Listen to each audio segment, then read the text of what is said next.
Now let me tell you all a story about my childhood. The year was 1487 and I had just turned 11 years old. On my way back home from the soda pop parlor, I ran into a man who called himself Freddy Fazbear. Now, big old reliable Freddy looked at me and said, "Well, hey there, fella, I heard you were born today. Why don't you mosey on down to my pizzeria and have yourself a time?" I looked up at that fuzzy fellow and said, "Well, gee, Mr. Fazbear, that sounds splendiferous." Then I made my way on down to Freddy Fazbear's Funiteria.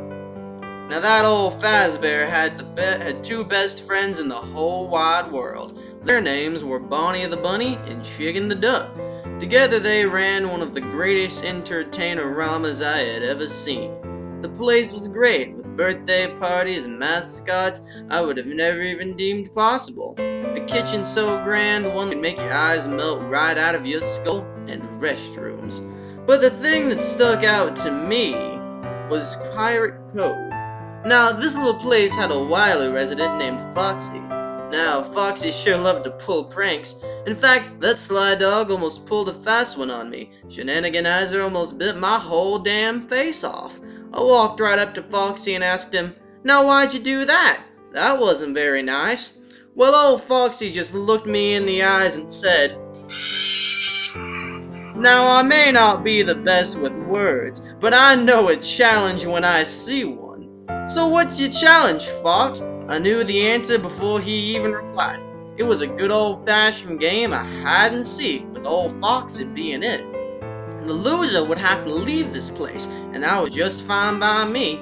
As I was looking for a place to hide, some kids ran up and asked if they could join. "Well, I don't see why not," I said, and we were off. The kids had a brilliant idea to hide in some of them empty mascots, but they was too darn short. But that's alright, because I helped each and every last one of them into an automobileton. After that, I went and hid myself in the kitchen. Not too long after that, I was found. Being a man of my word, I left that magical place with my new friends, who must have been in some sort of group, because they was all wearing these fancy uniforms.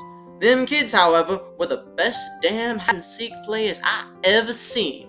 They ain't never been found to this day. Foxy, ashamed by not being able to find those rascally kids, retreated into Pirate's Cove in shame.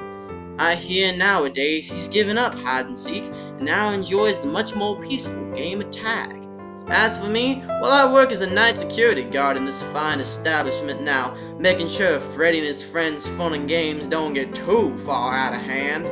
I even got these fancy doors that can move up and down and keep them rapscallions at bay.